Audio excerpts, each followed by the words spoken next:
Let's move on to the Bengals. We as the Bengals just spent all of our money on 3 players on the offensive side of the ball. So I can't fathom that one of you guys are going to argue offense here, but I'll give you the opportunity to do so. Mike, kick us off. Where am I going with the Bengals at 17? Yeah, it really is tempting to just say go draft Matthew Golden and really score 100 points a game. Obviously, being facetious here, but just again taking a look at this defense, a lot of turnover, and not even just Sam Hubbard. Trey Hendrickson requesting a trade. Lamarillo was fired.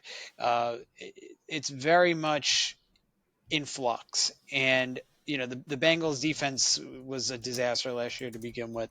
Shootouts with the Ravens, giving up 42 points a game, scoring 39 points just to lose 40. I think in this spot, we have to go with the best pass rusher available, and the guy that I have on top of my board is Shamar Stewart.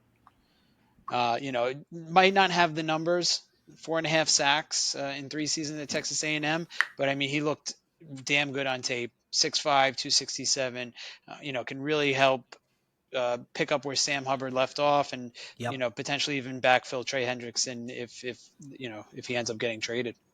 I happen to agree with this pick quite heavily. Adam, Eli, can either of you beat that one? I'll throw out Walter Nolan again. Mm-hmm. Yep. For our team. As he continues to slide a little bit. Yep. As he similar idea. I keep bringing up Geno Atkins as the comparison. Geno's team, the Bengals. We saw what an impact interior rusher was able to do for their defense through the 2010s. And adding a player to Nolan along a defensive line that has B.J. Hill, who's Chris Jenkins, who was our second round pick last year and did not show a lot. On the field, and we brought in TJ Slayton from the Packers as a run stuffer. So Walter Nolan adds a different body type and a different skill set to our interior D line. I think Walter I'm really Nolan, with that. Go ahead. Walter Nolan, exactly on that point, that he brings a different skill set than your other D linemen, especially because even the other pass rushers, the other edge rushers aren't necessarily huge pressure number guys. So you need someone who can consistently bring some pressure like Walter Nolan on the interior.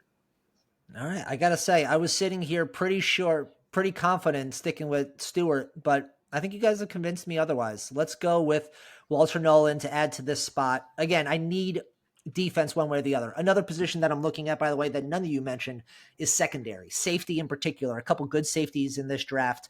We are very light in the secondary, especially at the safety position. I'd look at both of them. I should say I'd look at that position. None of you guys particularly seem to be focused on it. So you know what? Yeah. I'm good looking at pass rush one way or the other, as we've discussed in our prior pods and what I expect to happen as they have 6 more picks coming in this class. I expect almost all of it to be on defense. With the amount of money that was invested on the offensive side, you have to make the draft count on the defensive side.